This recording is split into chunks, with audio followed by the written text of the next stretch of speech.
Las opiniones vertidas en este podcast son de exclusiva responsabilidad de quienes las emiten y no representan necesariamente el pensamiento del canal. Buenos días, buenas tardes, buenas noches, por aquí en Mujeres Fuera del Sistema. Hola Rosalba, ¿cómo estás? Hola Ana, contenta como siempre de estar aquí. Hola Marta, ¿cómo estás? Hola, muy bien, gracias. Pues como verán, hoy tenemos una invitada de lujo. Marta es una estudiosa de las maternidades y quisimos realizar un programa dedicado justamente porque viene el mes de mayo. Sí, muy apropiado, ¿no? Me voy a permitir presentar a Marta.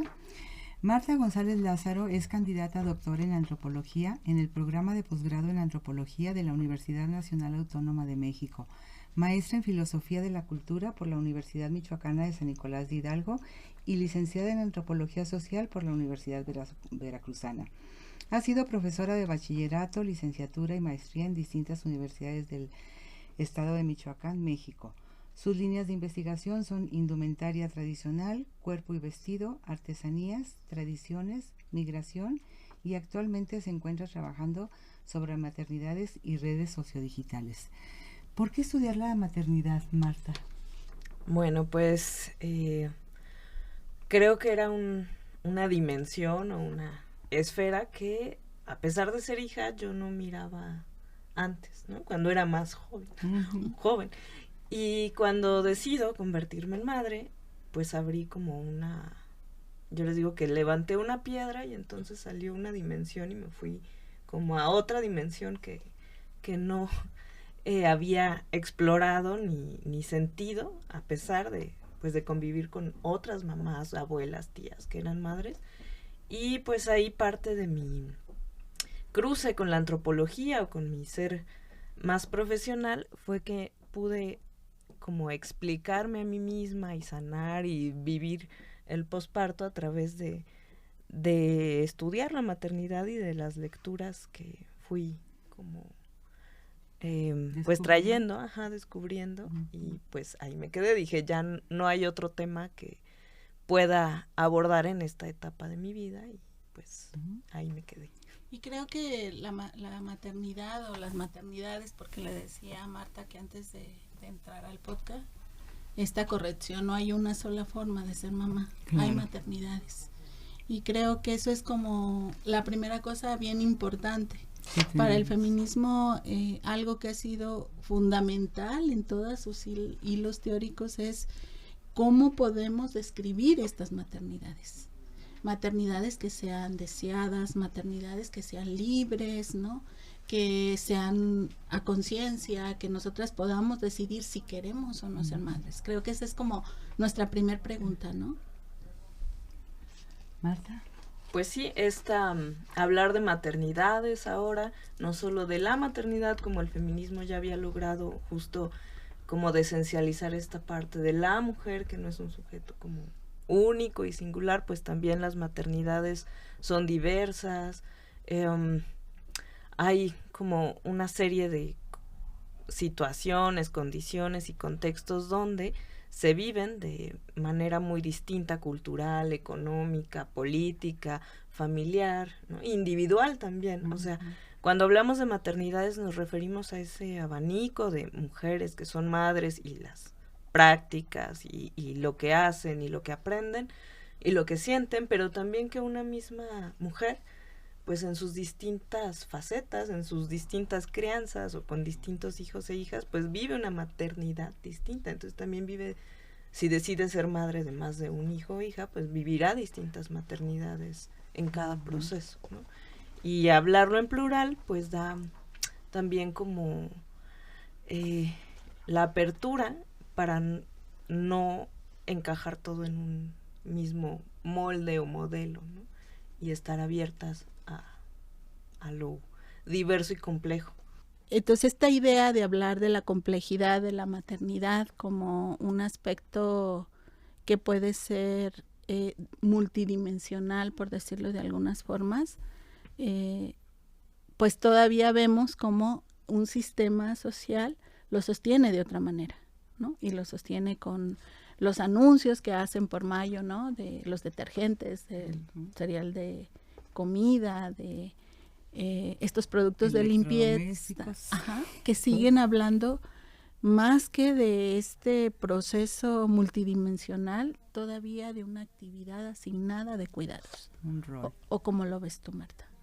Sí, pues sí, a propósito del próximo 10 de mayo, justo la publicidad en televisión, en radio, en medios audiovisuales, pero también, ahora que lleguemos a eso, en redes sociales y plataformas, es como te bombardea con muchísima publicidad, aunque también se sacan, por ejemplo, notas de prensa. INEGI cada año saca, vísperas del 10 de mayo, estadísticas sobre ciertos temas, a veces sobre trabajo remunerado de las madres, a veces sobre la carga del trabajo doméstico, a veces sobre maternidades adolescentes, qué sé yo, pero eso es como mínimo y no llega a mayor público, a menos que lo estés buscando y rascando, pero sí, la publicidad y todavía estos mensajes sobre el Día de la Madre, a veces todavía, ¿no? El Día de las Madres, sigue siendo avasalladora en muchos en todos los sentidos, y desde que eres chiquita y chiquito, ¿no? Es decir, desde antes de entrar al kinder ya te están diciendo cosas sobre el Día de la Madre y como metiendo en tu cabeza qué se tiene que hacer ese día y cómo debes amar a tu mamá, ¿no? Y te van programando también, si eres niña, para ser mamá, ¿no? Te compran bebés, glucos, pañales, biberoncitos, y de alguna manera pues ya tu formación va a hacer que cuando crezcas vas a ser madre. Yo tengo una curiosidad muy grande cuando hablamos de maternidades. ¿Cómo logramos identificarnos con esa nueva faceta de nuestra vida? Porque durante un lapso de tiempo, durante 9 meses, pues somos futuras mamás, pero una vez que somos mamás, ¿cómo dejamos atrás esa otra identidad de esa mujer antes de ser madre? Sí, yo creo que esa es una de las etapas más difíciles, complejas, complicadas de la vida de las mujeres que deciden o no deciden tristemente ser madres, pero la crisis es ahí, ¿no? La crisis de identidad. Y bueno, yo soy antropóloga, no soy psicóloga ni terapeuta, pero hay una antropóloga que en los años 70, Dana Rafael, le llamó esto la matresencia, y es una categoría, un concepto como muy poco explorado, que dice que hay similitudes con la adolescencia en esta crisis de identidad y en esta explosión de hormonas también que tenemos, y que entonces pues se buscan también referentes de cómo ser, ¿no? Como en la adolescencia buscas como tu pandilla y con quiénes encajas y con quiénes no, pues también las madres primerizas o que atraviesan esa primera experiencia y quizá también después, pero las primerizas comenzamos a buscar esos referentes, ¿no? Que ahí es donde es muy interesante ver hacia qué lado te mueves, ¿no? Hacia qué referentes buscas, qué tan libre o tan rígidos son esos referentes. Y bueno, otra parte que a mí me ayudó y creo que a muchas mujeres ayuda es buscar en la literatura, ¿no? Hay tantas escritoras que han escrito sobre maternidad desde hace muchos años y a veces no las valoramos tanto, no las leemos como lo merecen, y ellas te están contando así de viva voz su experiencia y lo como pues la tormenta, el remolino que es esa maternidad, ¿no? Una escritora mexicana que escribe su libro de Línea Negra le llama a esto Jazmina Barrera, que es como un terremoto, ¿no? Que la maternidad te sacude y es un terremoto. Y sobre todo en ese periodo que hablamos, ¿no? De que sale de nuestro cuerpo otro ser. Y yo creo que para mí como mamá la primera pregunta fue, ¿y ahora qué hago con esto, no? O sea, no que se amaba profundamente, y no es que no amara a mi hija, pero de verdad yo quería como sentir otras cosas que me habían dicho que se sentían y que yo no estaba sintiendo. Y entonces en ese momento tú empiezas a cuestionarte, o sea, sí estuvo bien esta decisión, en mi caso, que tomé la decisión de avanzar con mi embarazo, o no estuvo bien. ¿O qué me está pasando? Porque yo no sé, ¿no? Y además, todas las miradas y todas las decisiones que toma todas las otras personas, porque es un deber ser. O sea, la maternidad es así, está expuesta, está abierta, y todo el mundo puede opinar sobre tu cuerpo, sobre la forma en que ves a tu hijo, tu hija, tu hija. O sea, es todo el tiempo están ahí las miradas, ¿no? Y para mí fue muy difícil. Bueno, es que yo creo que también la idea del amor romántico de la maternidad nos tiene así como que un poco atadas de mano, ¿no? El romanticismo. El romanticismo. Aquí en la maternidad, pues el romanticismo de esa maternidad te habla de una madre dulce, paciente, tolerante, sábelo todo, de que vas a resolver si lloró de esta manera, si no lloró de esta manera, ¿no? No debes de tener sueño. O sea, son muchos mandatos los que recibimos con esa maternidad romántica. En tus estudios, ¿cómo lo reflejan las mujeres o cómo se sienten obligadas a eso o cómo es? Pues hay de todo, digamos, ¿no? Hay mamás que sí sienten ese amor, que defienden incluso el instinto materno, y que sí lo hay, porque quizás sí sienten algo parecido a eso, ¿no? Pero hay otras, ya vemos, yo me cuento en esas donde pues no es algo natural y no viene como precargado en tu sistema operativo de mujer el ser madre, y estás desorientada, exhausta, frustrada, asustada también, ¿no?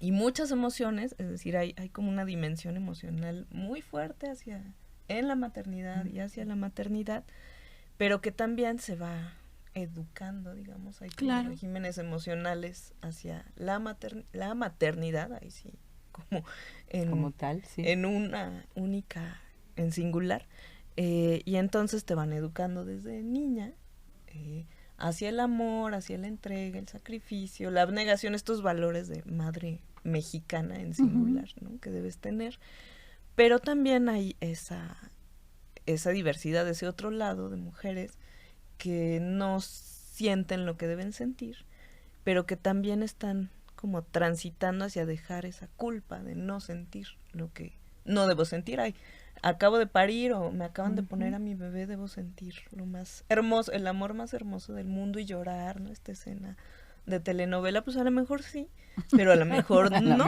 y entonces no necesitas llevar otra carga más como esa culpa de por qué no siento esa conexión con mi hijo, con mi hija desde bebé, ¿no?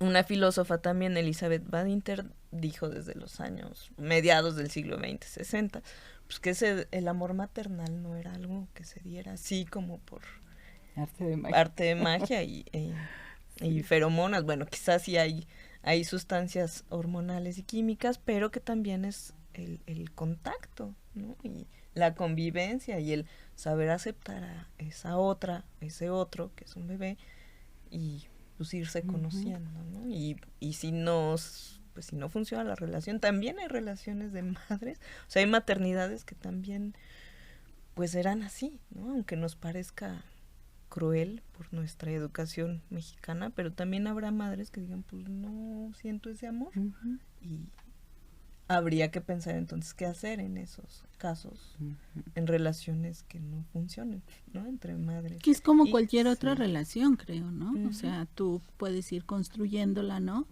Y yo debo decir que de verdad, yo con mi hija, cuando era bebé, reconocí el verdadero amor, o sea, sin condiciones, sin nada, ¿no? O sea, te aman porque, pues supongo, los cuidas, o porque es el único referente que tienen frente a ellos, ellas, no lo sé, pero es un amor incondicional. Pero eso no, lo que acabas de decir no quiere decir que para todas sea de esa manera. Una madre que no lo decidió, que es madre por abusos, una madre que está, no sé, hemos trabajado reclusas, ¿no? Sí, también. O agotadas físicamente y de salud física, o simplemente no lo decidiste. O sea, yo tuve la oportunidad de ir a un curso de parto agradable, ¿no? Que es previo a que tengas al bebé. Y recuerdo que me hicieron cesárea porque 2 mujeres que estaban programadas antes de mí, una de ellas, su bebé nació muerto. Porque era una contadora muy famosa, porque ella tenía proyectos de vida donde no estaba la maternidad, pero todo a su alrededor le decía que debía de ser madre, y que debía de ser madre, ¿no? Y cuando nos anuncian que murió su bebé, pues ella estaba muy tranquila, ¿no? Cuando la vamos a ver y todo, al final era lo que ella quería. Y le hizo como reflexionar, platicar con su pareja, su familia, de que ella en ese momento no quería ser mamá y que iba a pasar un tiempo. Era muy joven para poder serlo, ¿no? Sí, pero imagínate que la familia entienda eso. Además, después de que fallece el bebé, que tengas la honestidad de decir, no era mi momento, sí lo lamento, pero no es algo así, no sé cómo explicarlo, ¿no? Pero el juicio de la familia obviamente que es muy fuertísimo, fuerte, muy, muy fuerte, y por muy honesta que haya querido ser ella, tiene que haber sentido, supongo yo, pues alguna sensación desagradable de lo que estaba comentando, ¿no? Qué difícil de todas maneras, ¿no? Es hermoso cuando es deseado, cuando no es deseado debe de ser muy difícil de sobrellevar. Y creo que justo el feminismo ha estado luchando porque esa posibilidad sea desde esa conciencia. Yo sí lo deseo, yo sí quiero, este es mi momento, o nunca lo será. Claro. Y estar totalmente de acuerdo con ello. Sí, está bien lo que Y creo decidas. que el control del cuerpo de las mujeres entonces está en juego en ese momento en que las mujeres deciden no, o sí, o en otro momento, o de otras maneras, ¿no? No podemos abordar como toda la complejidad, pero esto de los vientres de alquiler, ¿no? Que ahora es todo un debate al interior del feminismo, pues es otra muestra de todas estas otras formas de ser mamá, ¿no?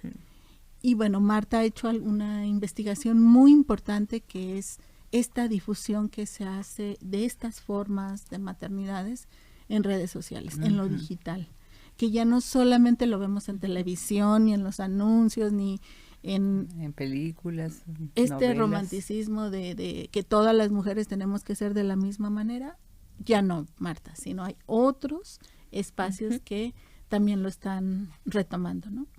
Así es, pues ahora hay, con el boom de las redes sociales y plataformas, como historia, pues empezaban, no sé si alguien de quien nos escucha se acuerde que había foros, era como empezaba esto, foros web, donde comentabas.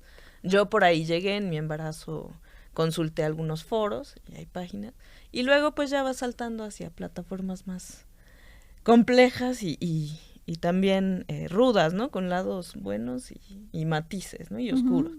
Entonces ya luego te encuentras el algoritmo, supongo, te envía a Facebook y ahora TikTok, Instagram, hay muchas cosas, hay una cosa que se llama las mommy bloggers, que son blogueras de maternidad y son influencers muy reconocidas y remuneradas si tienes éxito, pero también hay como canales de Facebook enfocados en ello, y hay otra cosa que se les llama las Insta Moms, que estudia también una colega colombiana, y pues hay una diversidad, ¿no? En cada plataforma te encuentras su cosa.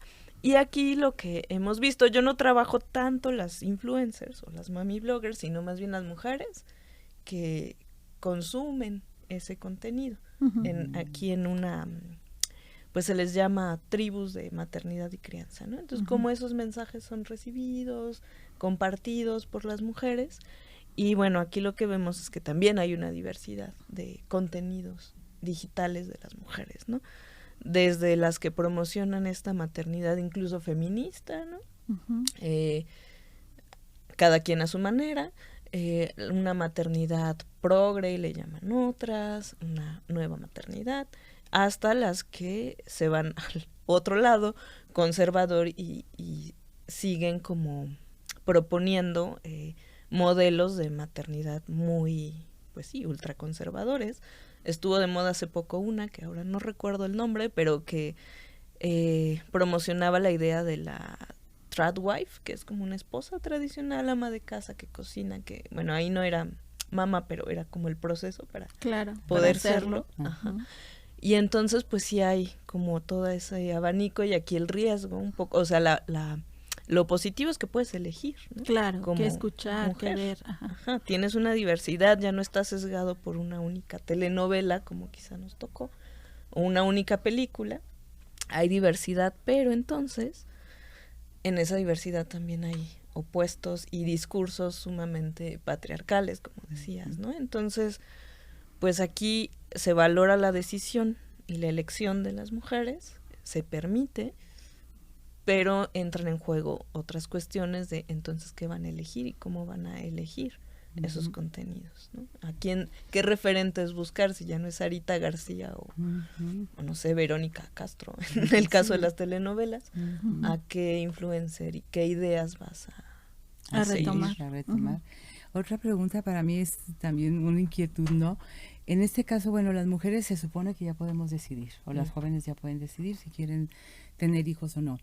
Y aquí entra un factor que yo considero muy importante. Una cosa es el consentimiento y otra cosa es la voluntad de decidir si quieres tener hijos o no, porque a lo mejor tu voluntad es no tener más hijos. Claro.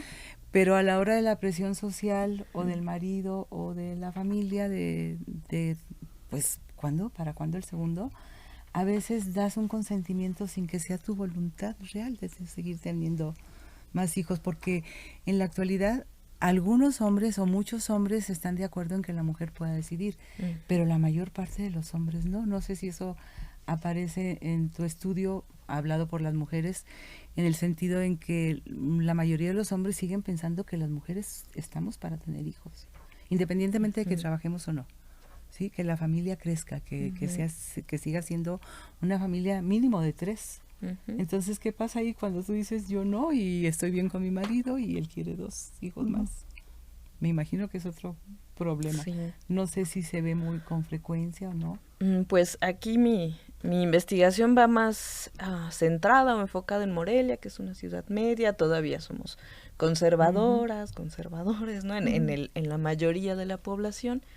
Y sí, hay diferencias con estudios que se han hecho en Ciudad de México, en Colombia, pues no se digan con los de Estados Unidos o otros países.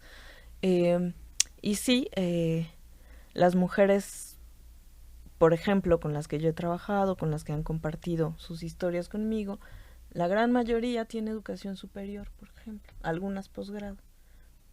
Pero dentro de eso sí se hace como una pausa al menos, y a veces se quedan en la figura de pues de crianza 24/7, ¿no? Donde dejo de trabajar fuera de casa, de recibir un salario por mi trabajo, aunque a veces la mayoría trabajó pues por muchos años y vuelven al hogar, ¿no? Y la mayoría de las participantes tienen pareja, ¿no? Ya sea en unión libre, casadas, migrante, pero hay una pareja, son heterosexuales, hay un varón que no comparte del todo el cuidado y demás, pero sí es una familia un poco tradicional y nuclear, como está, que habla también de las condiciones de nuestro contexto, ¿no? De Morelia. En este estudio no he tenido testimonios sobre, o sea, sí han sido madres primerizas, algunas han decidido en pareja tener más hijos o hijas, pero sí que con amigas cercanas, ¿no? De otros contextos, y maestras y demás, hemos hablado de que sigue siendo un tabú muy grande decidir ser madre y luego abortar, ¿no? Y decir, no, ya no quiero más hijos. O sea, ese sigue siendo como un tabú. Sí. Del aborto es porque no quieres ser mamá, pero entonces si ya eres mamá, pues ya le sigues, ¿no? O sea, tienes que seguir con la descendencia, y ese sí es que es un tema que no he visto mucho en investigaciones, pero en pláticas sí que sale, ¿no? Como el mandato es de, bueno, si ya decidiste ese camino, pues ya le sigues con los los que lleguen. Pero no se habla mucho de, bueno, ya tengo uno y estoy embarazada, bueno, decido interrumpir el embarazo, o ya tengo 2, pero no quiero 3, o sea, que tenga 2 no significa que quiera seguir 3. Teniendo. Ajá. Y ese sigue siendo también como un tabú, porque entonces la interrupción del embarazo es para jóvenes, ¿no? No para mujeres maduras que y ya más si ya saben. Tuviste hijos, si tienes una pareja y estás estable, entre comillas. Porque es para quien no se cuidó, ¿no? Sigue ese estigma. Entonces, pues tú ya sabías. Pero creo que al final el control del cuerpo de las mujeres pues sigue estando en ese sistema, ¿no? Que se asigna. Incluso pues hay otras complejidades, no solamente tener una pareja varón, ¿no? Sino, o sea, ¿qué pasa con 2 mujeres que quieren tener un hijo, 2 hombres que quieren ser papás, no mamás, pero de alguna manera pues son dos hombres, etcétera. O sea, creo que o toda esta discusión, por ejemplo, de las personas que gestan en la actualidad, porque salen del marco no binario y entonces son personas que pueden estar transitando de un lado a otro, ¿no? Sí. Pero pueden gestar. Y a mí me preocupa mucho cómo de repente en nuestras narrativas, pues eso no existe, se invisibiliza, o sea, incluso en la propia maternidad no es algo que cotidianamente escuchemos, ¿no? Las que estamos cercanas de la comunidad LGBT, pues es un elemento que siempre está presente, pero no siempre lo escuchamos y ni es parte de los estudios de ningún tipo, ni digitales, ni tradicionales, ni románticos, porque incluso en estos procesos seguimos reproduciendo la misma forma de entender las maternidades. Y creo que pues en este momento hay una complejidad que valdría mucho la pena retomar, porque eso genera desigualdad, genera determinadas condiciones. Y lo que tú mencionabas, o sea, vemos hablar de la maternidad, pero no vemos hilos finos, por ejemplo, que saca el INEGI en relación a que hay una problemática muy seria de niñas que están siendo mamás, ¿no? De adolescentes que están siendo mamás y no nos preguntamos qué sucede con esto. O sea, a veces en esa propia problemática nos quedamos como en el hecho de, es un problema social, pero no ahondamos con todo el proceso de lo que implica. Sí, y ahorita me quedo pensando que si ya siendo una mujer y que tienes tomada la decisión de ser madre, tu identidad, yo regreso mucho a la identidad, porque yo recuerdo cuando cuando nació mi hijo, yo ya no sabía si era pues la muchacha que había sido abierta, no sé, alegre y todo, y de repente el título de mamá de señora me convierte en otra cosa, ¿no? O sea, ya eres mamá, ya eres señora, ya eres muchas otras cosas que de repente dices, ¿y luego qué? Porque tengo que cambiar tanto de mi vida, ¿no? Entonces imagínate en una niña o en un adolescente siendo madre a los 12, 13, 14 años, pues ha de ser terrible todo esto, ¿no? Y más complejo, quiero seguir insistiendo, Rosalba, en una persona gestante.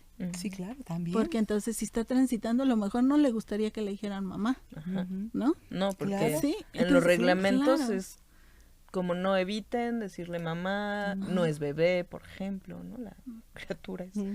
Y bueno, yo que tengo una hija con otra mujer, es muy complicado la escuela, es muy complicado nuestro grupo de amigos, amigas, la familia, ¿no? Porque te invisibiliza Sí, toda claro. esa parte. Es que es preferible no ver esto, Sí, porque no, sabes no hay que cómo hablar se- de eso, ¿no? Es solo tú y se acabó. Y entonces creo que invisibilizar todas estas complejidades que hay en la maternidad en la actualidad, pues no es ver el mundo completo. Claro. Y en ese sentido seguimos generando opresiones y control hacia los cuerpos de las mujeres. Claro, y discriminaciones, total. Pues sí. Bueno, Marta, ¿y tú qué has encontrado de algunas claves para justamente abrir las mentes y la posibilidad de ver las maternidades desde otros enfoques? Pues en estos grupos autodenominados tribus, que son un fenómeno que está pues bastante extendido ya en España, parece que en España fue donde los etiquetaron como tal, ¿no? Carolina del Olmo, pero bueno, hay aquí en México, en Latinoamérica, en Estados Unidos, ya es un fenómeno de masas, digamos. Algunas se molestan cuando dicen, no es una moda. No es moda, pero es un colectivo, colectiva que se ha autogestado, es decir, son mujeres que deciden unirse, buscan estos referentes, estas pues amigas, compañeras con quien compartir y transitar en la maternidad, se encuentran, y creo que el encuentro y el diálogo al interior de estos grupos, respetando la diversidad de todas las compañeras, es como una clave o una herramienta muy valiosa, ¿no? El escuchar la diversidad de experiencias, opiniones, las crianzas y las historias que cada una trae, y saber aprender lo que te sirve y respetar lo que no, pues no te funciona, pero a esa otra mujer sí, ¿no? Entonces creo que ese diálogo, ese encuentro, que además sea autogestado, es decir, nadie te lleva ahí de la mano, nadie te mete a estos grupos, sino son redes de apoyo al final también. Entonces ese compartir juntas, el juntarse hablar, desahogarse, aprender, pues es una clave. Algunas serán feministas, otras no. Pero ahí es como aquí cabemos todas. Claro, y entonces es una riqueza, ¿no? Hablamos. Ajá. Es justamente abrir el mundo. Uh-huh. O sea, creo que cuando tú escuchas a otra, por más desacuerdo que estés, pero la escuchas, ya estás abriéndote al mundo, estás abriéndote a otra posibilidad de ser mamá, a otras formas, ¿no? A otra educación, lo sé, ¿no? Entonces creo que eso es muy importante, sobre todo en esta idea de ir generando vínculos y redes de apoyo, que además, debo decir, la maternidad es muy sola, porque hay muchas miradas sobre ti, pero hay mucha gente, muy poca gente que se compromete contigo. Por eso me parece también bonita la idea de la tribu, ¿no? Sí, yo que soy de una organización de mujeres, bueno, pues ahí todo el chiquillo que llega, pues como que nos hacemos mamás todas de la chiquilla o el chiquillo actual, pero de repente es una soledad impresionante. La verdad sí es muy sola, por muy acompañada, y te acompañan un rato, pero ese sentimiento de cambio tan brutal en tu vida, la pasamos la mayor parte del tiempo solas, ¿no? Porque es cansada, porque requiere trabajo, yo diría hasta un trabajo muy especializado, ¿no? Puedes envenenar sin dar algo de comer, ¿no? O este asunto de cuidar sus pompis cuando usan pañales, o sea, sí, son muchas cosas. ¿no? Y puedes hacer todo el juicio cuando ves un niño todo rosado, o cuando, no sé, trae mocos, por ejemplo. Sí, nadie sabemos en realidad lo que está pasando esa madre también, por lo que está pasando el hijo o la niña, ¿no? Ay, no, qué difícil. Sí. Y de aprendizaje expreso, o sea, es como de un día a otro ya tienes que saber todo.